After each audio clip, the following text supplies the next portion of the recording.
250 years we have struggled under the burden and rigors of slavery. We were maimed, we were brutalized, we were ravaged in every way. We are men. We have hopes, we have passions, we have feelings, we have desires just like any other race. The cry is raised all over the world of Canada for the Canadians, of America for the Americans, of England for the English, of France for the French, of Germany for the Germans. Do you think it unreasonable that we, the blacks of the world, should raise the cry of Africa for the Africans?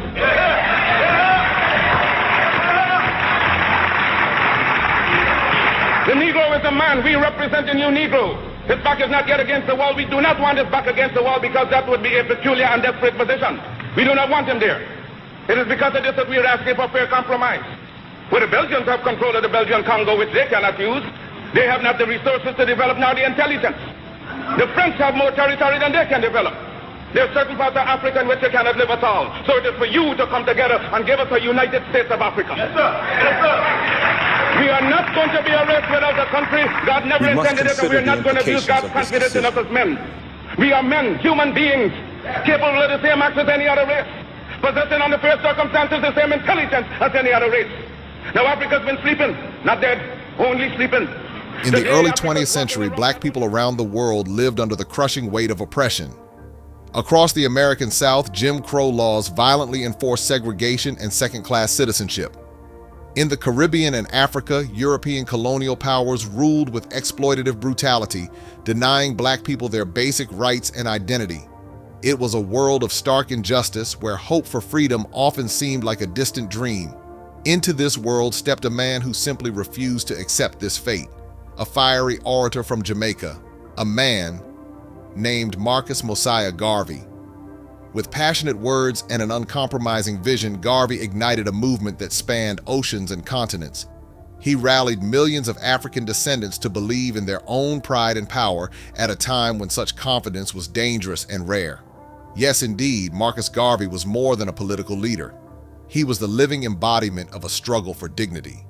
Clad in military-style regalia with plumed hats and epaulets, he would sometimes lead grand parades through Harlem as if commanding an army of liberation.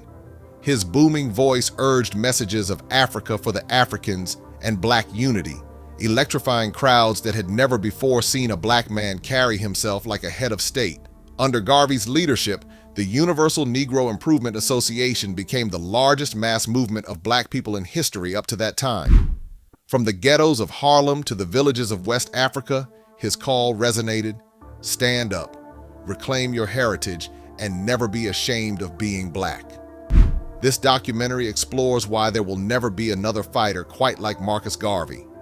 It is a story of defiance and hope, of a man who dared to demand freedom on his own terms. So if you're ready to confront power, question history, and understand the roots of modern black liberation, this is a journey you won't want to miss. Subscribe to our channel for more brilliant histories told without distortion. And let's begin. Over 100 years ago, the black nationalist movement in America reached an unprecedented level of popularity because of the efforts of the charismatic leader of the Universal Negro Improvement Association, Marcus Garvey. Born in Jamaica, Garvey grew up in poverty. He came to understand race relations through the lens of British colonialism throughout the Caribbean and Latin America. A child of colonial Jamaica, Marcus Garvey was born in 1887 with rebellion in his blood. He grew up in a society stratified by color and class, where the legacy of slavery still loomed large. Young Garvey witnessed how black Jamaicans, no matter how hard they worked or how talented they were, remained second-class citizens in their own homeland.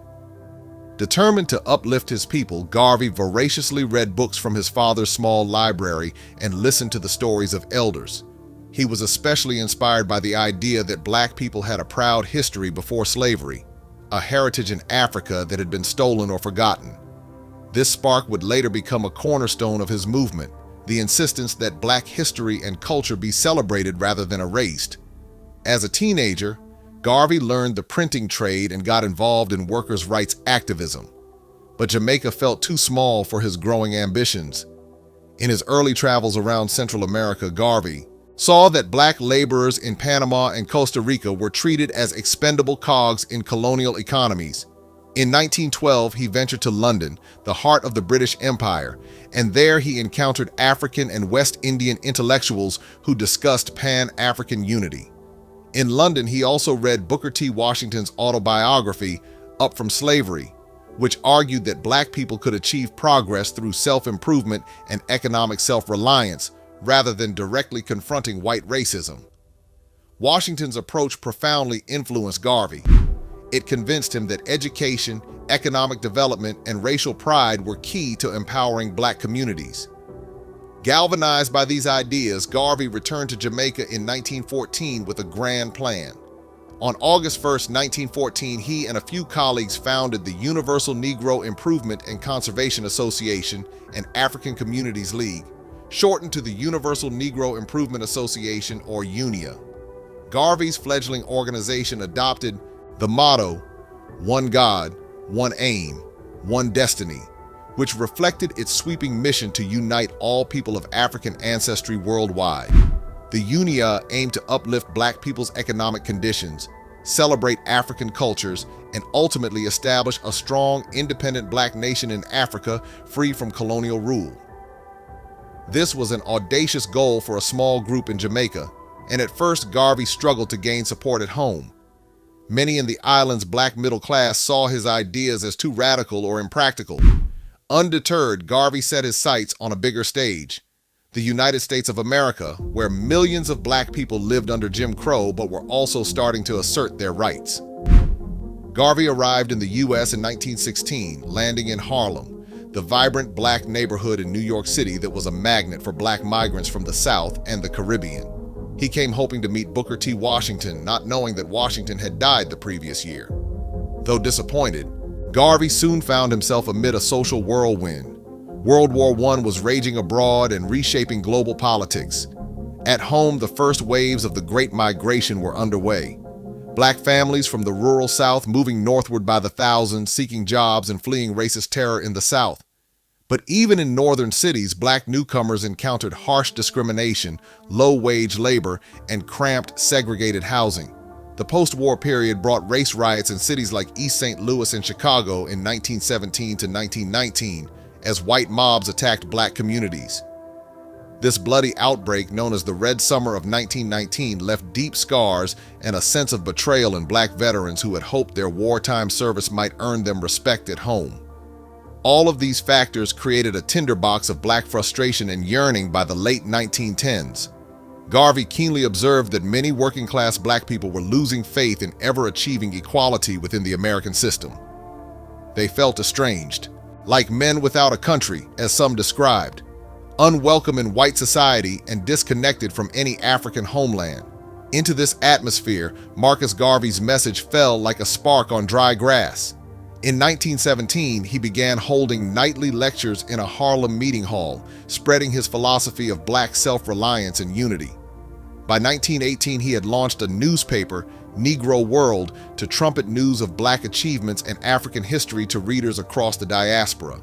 His oratory was simple but powerful, roaring that Black people must take pride in themselves and carve their way to liberty by their own hands. Week by week, the crowds grew larger, drawn by Garvey's magnetic presence and the sheer boldness of his vision. What he was proposing, that Black people worldwide join together to uplift Africa and demand respect, was unheard of at the time. Yet for those hungry for hope, it sounded like salvation. You have this really charismatic and dynamic individual, and he's talking about, look, our place is never going to be here in the United States. It's never going to be in Europe. It's going to be in Africa. We need to reclaim Africa. So Garvey is going to be preaching a philosophy of Black pride. He's going to come up with a scheme to repatriate to Africa, and he provides. By 1919, Marcus Garvey's movement was catching fire. He organized dozens of UNIA divisions in cities across the Northeast and Midwest. Membership rolls swelled into the hundreds of thousands, and Garvey himself claimed millions. While the true numbers were uncertain, it was clear that the UNIA had tapped into a deep well of Black discontent and dreams. This was a grassroots movement. Many members were recent migrants, soldiers returning from the war, and working poor who felt alienated by both white society and the Black elite. Garvey offered them a new identity, not as powerless victims of racism, but as proud members of a global African nation in the making. By the dawn of the 1920s, Marcus Garvey had become a household name in black communities far beyond Harlem. The UNIA blossomed from a handful of followers into a vast, organized movement with chapters not only across the United States, but also in the Caribbean, Latin America, and even Africa. It was arguably the first black nationalist crusade of global proportions. Garvey, bold and unapologetic, took on the mantle of a leader for all African descendants. He spoke of a new Negro who would no longer bow his head in shame, but instead hold it high with pride in his African heritage. Through the pages of Negro World, which at its peak reached tens of thousands of readers weekly, Garvey's ideas spread to port towns in the West Indies and were smuggled into African port cities. Colonial authorities in places like British Nigeria and French Senegal grew so alarmed that they banned Garvey's newspaper, fearing it would stir up anti-colonial sentiments among their black subjects. They were right to be worried. Garvey's fiery rhetoric was planting seeds of liberation in minds across the seas. What made Garvey's movement so magnetic was its message of unity, pride, and economic empowerment. He taught that no matter where they lived, be it Alabama, or London, or Kingston, people of African descent were one people with a shared destiny. He urged black folks to love their African features, to stop trying to emulate white society's standards, and to reclaim the beauty in dark skin and natural hair. Decades before slogans like "Black is beautiful" became popular, Garvey was already preaching it. At UNIA rallies, he thundered that black men and women should glorify in their African ancestry, that they were the descendants of great civilizations and should never be ashamed of who they are. This message was a balm to souls scarred by constant racism. It instilled in ordinary black individuals a sense that you are somebody, that you come from a lineage of worth and can take a future into your own hands. Garvey firmly believed that economic power was essential for black liberation. He observed that as long as black people depended on white businesses and employers for every necessity, they would remain vulnerable and disrespected. The solution he proposed was to create a separate black economy that could sustain the community. To that end, he founded an array of black-owned enterprises under the UNIA banner. The most famous was the Negro Factories Corporation, which established grocery stores, restaurants, a laundry, a printing press, and other small industries run by and for black people in Harlem. Garvey implored his followers to patronize these businesses and prove that they could be self-sufficient. A centerpiece of Garvey's program was the creation of the Black Star Line, a steamship line launched to transport African Americans who wished to emigrate to Africa. The Black Star Line is this idea that Garvey can buy ships through the support of local African American people, sending in money so you can have a share in the Black Star Line. And these ships were going to take thousands of people back to Africa, to the colony that Garvey was going to establish. Garvey's idea was revolutionary. A black-owned fleet that could carry passengers and cargo between the Americas, the Caribbean, and Africa. It was a direct challenge to the white-dominated shipping industry of the time. Indeed, one major line was called the White Star Line. Through enthusiastic fundraising and the sale of stock certificates to UNIA members, the Black Star Line was able to purchase 3 second-hand ships. One can imagine the excitement this project inspired.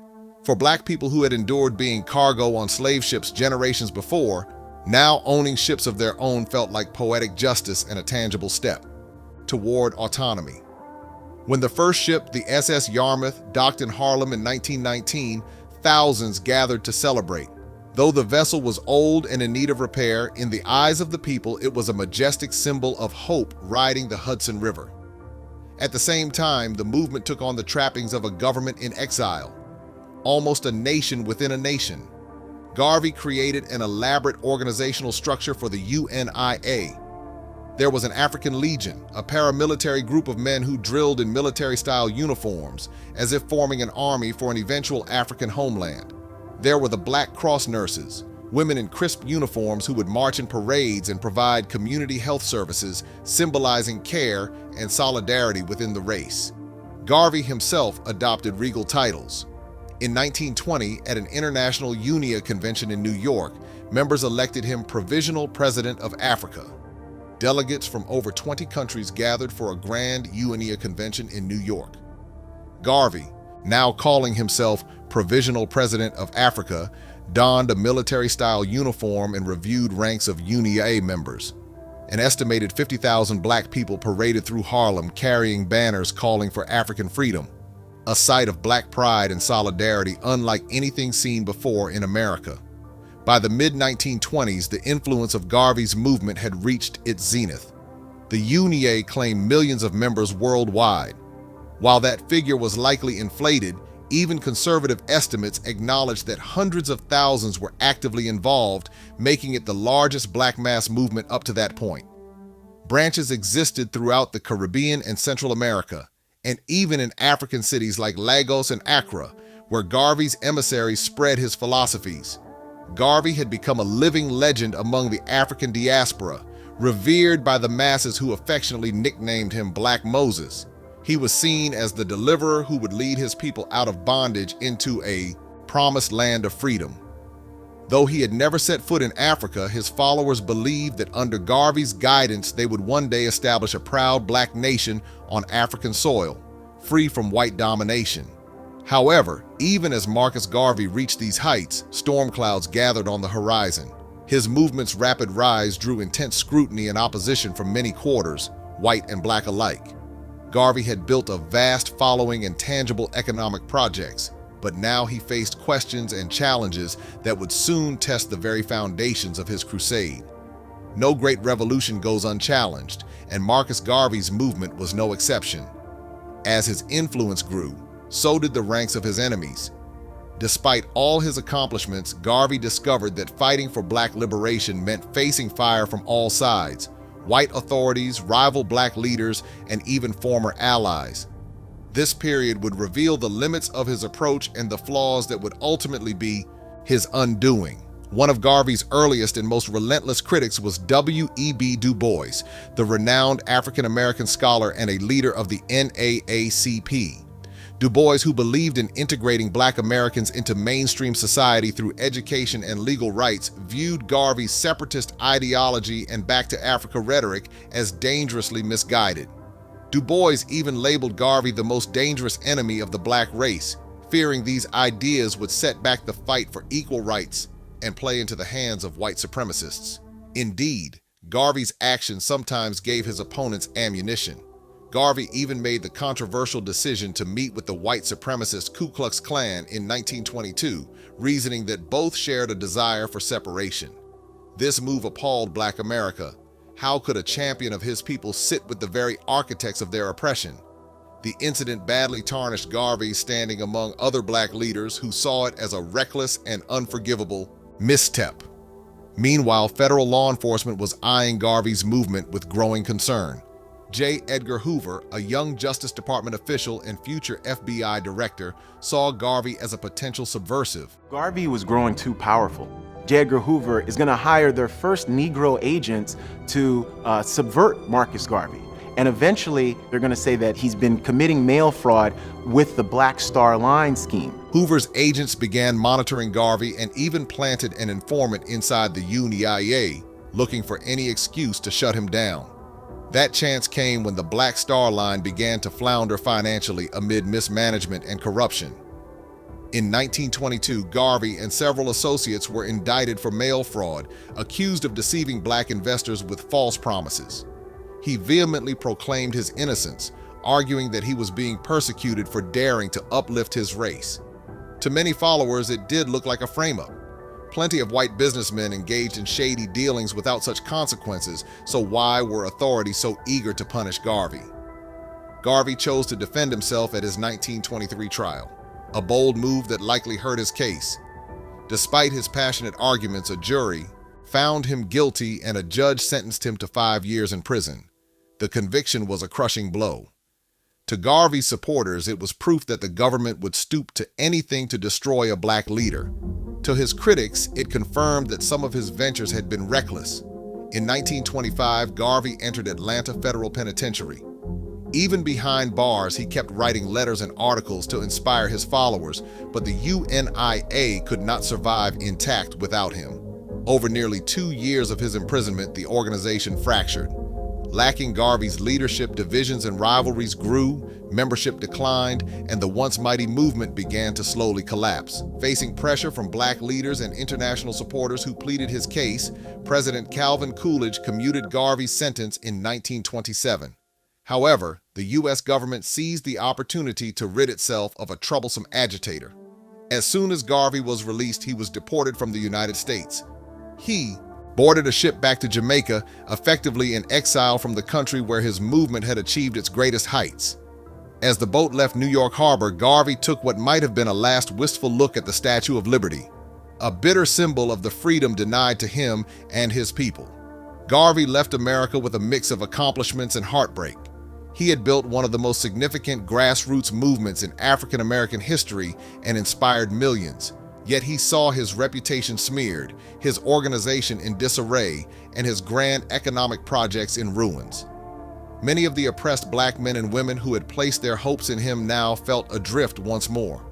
It was a tragic turn for a man who had aimed so high. But Garvey's story was not over.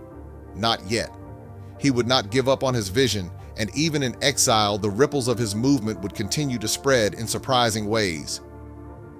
Marcus Garvey returned to his homeland of Jamaica in 1927 as a polarizing figure, celebrated by many common people as a hero, yet viewed with wariness by others who had followed his troubles. Still only in his late 30s, Garvey did not consider his fight over. Though he would never again command a mass movement on the scale of the UNIA's heyday, Garvey's legacy began to take on a life of its own, inspiring new leaders and movements that carried forward parts of his vision. Back in Jamaica, Garvey tried to continue his mission. He even formed a political party and briefly held a local office, but the colonial authorities still viewed him as dangerous. After he was jailed following a U.S. federal conviction for mail fraud related to the Black Star Line shipping venture, charges stemming from the alleged use of misleading information in stock promotions, Garvey became frustrated with the limits of political and organizational action in the Caribbean. In 1935, he moved to London, seeking a larger platform once again. In London, Garvey lived out his final years in relative quiet, publishing a small journal called The Black Man and watching from afar as the world evolved. His original organization never regained its strength, but even as Garvey faded from the spotlight, the seeds he planted were taking root elsewhere. Garvey's greatest legacy may have been the psychological emancipation he sparked. Across the Caribbean and the Americas, a new sense of black pride took root that never fully faded. In Jamaica, the Rastafari religious movement of the 1930s revered Garvey as a kind of prophet for urging people to look to Africa, a vision they saw fulfilled in the crowning of Ethiopia's Emperor Haile Selassie. Decades later, reggae music would carry Garvey's message even further. Bob Marley's famous call to emancipate yourselves from mental slavery was a direct echo of Garvey's teachings. In the United States, Garveyism laid groundwork for later black nationalist movements. The early Nation of Islam, for example, drew on Garvey's model. Elijah Muhammad himself had been a Garvey follower. The Nation of Islam preached black economic self-reliance and separatism in a way that closely mirrored Garvey's program. Its most famous spokesman, Malcolm X, grew up with Garveyite parents and would echo Garvey's calls for black pride and Pan-African unity during the 1960s. Garvey's influence reached Africa as well. Many figures in the fight against colonialism read Garvey's works. Kwame Nkrumah of Ghana openly acknowledged Garvey's teachings. Ghana's national flag would even bear a black star in tribute to Garvey's Black Star Line. Other independence leaders, from Jomo Kenyatta in Kenya to organizers of the 1945 Pan-African Congress in Manchester, were similarly inspired by Garvey's Pan-African vision of a united and free Africa. In this way, even as the UNIA faded, Garvey's core message energized anti-colonial and civil rights struggles far beyond his own reach. Even the integrationist leader, Martin Luther King Jr., later acknowledged that Garvey had been the first black man to instill a sense of dignity and destiny in millions of downtrodden African Americans. By 1940, Marcus Garvey was only 52 years old, but he had lived through a lifetime's worth of triumph and tragedy. That year, alone in London, he suffered a stroke and died. World War II was raging, and news of his passing was largely overshadowed by global events. Yet those who knew his work mourned the loss of a visionary. In 1964, as Jamaica and much of Africa had achieved the independence Garvey dreamed of, Jamaica brought his remains home. He was reinterred in Kingston's National Heroes Park with full honors and declared Jamaica's first national hero. The boy from St. Ann's Bay who had once imagined a black empire was now memorialized by the nation he had so dearly loved. The years and decades after Garvey's death proved the prophet-like quality of some of his warnings. He had preached that political freedom without economic independence would leave black nations weak. And indeed, many newly independent African states struggled under neo-colonial economic domination. He had urged black people to take pride in themselves when it was unfashionable. And by the 1970s, celebrating African heritage had become central to black identity worldwide. Leaders who followed may not have replicated Garvey's exact program, but they built upon the foundation he laid. Marcus Garvey had been the first to articulate a comprehensive vision of global black unity and empowerment, and that blueprint guided generations after him. However, amid all these tributes and influences, one thing was becoming clear. None of the movements and figures that followed could truly recreate what Garvey had forged. For all the people he influenced, and they were many, there still had never again been a movement quite like Garvey's UNIA, nor a leader quite like Garvey himself. Why was that so? What was it about Marcus Garvey and his moment in time that made his movement possible and impossible to duplicate? With the hindsight of history, it is apparent that Marcus Garvey was the product of a unique convergence of personality, historical timing, and social conditions that have never been precisely repeated. One key factor was timing. Garvey rose up when white supremacy was openly brutal worldwide and black people had few avenues to resist. In the 1910s and 1920s, African nations were still colonized and African Americans lived under Jim Crow. Freedom was a distant dream. Garvey's separatist global approach resonated because all other doors to equality were closed. In later decades, circumstances changed. Colonialism collapsed and civil rights were won in the U.S., so the idea of a single Back to Africa crusade lost appeal as black people pursued justice within their own nations. Garvey's all-encompassing movement fit a moment in history that has not recurred. Another factor was Garvey's charisma and style. He was an extraordinary orator with a flair for drama and an unshakable confidence. He could make downtrodden people feel proud and part of a grand mission. Many black leaders since have been charismatic, but none have tried to mobilize the entire African diaspora around one movement as Garvey did. His vision was sweeping and bold, and it took a rare audacity to even attempt what he did. There were also lessons learned from Garvey's downfall. Later activists saw how his movement struggled with internal problems and how brutally the establishment reacted to him. They adjusted their strategies accordingly, often aiming for more modest goals or operating less openly. After Garvey, government agencies were quick to suppress emerging black movements, as seen later in FBI operations against civil rights and black power groups. In short, the powers that be became determined to prevent another Garvey from rising, and black leaders themselves often avoided, painting as large a target on their backs. Additionally, the goals of black movements changed. After Garvey's era, most black communities sought to win rights in their home countries rather than pursue mass immigration or a separate nation. As African nations won independence and African Americans gained civil rights, their struggles became more locally focused and diverse. No single leader could again claim the loyalty of the entire African diaspora.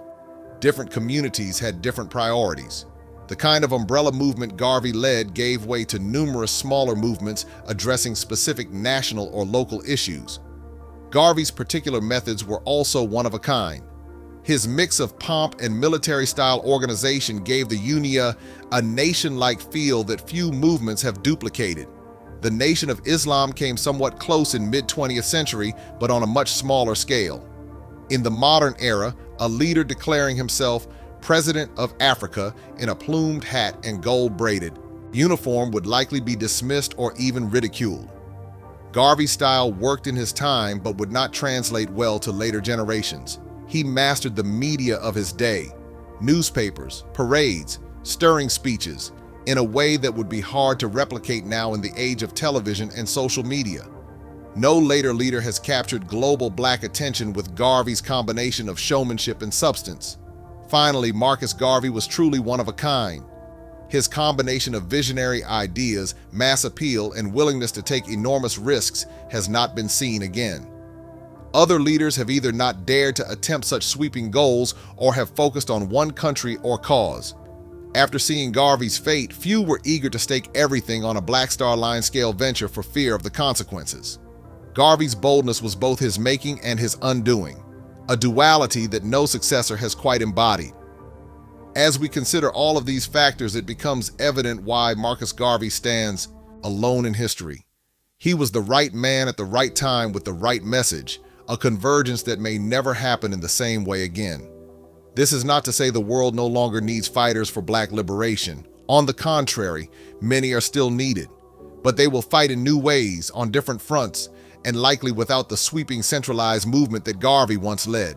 Indeed, there will never be another fighter exactly like Marcus Garvey, because the mold was broken after him.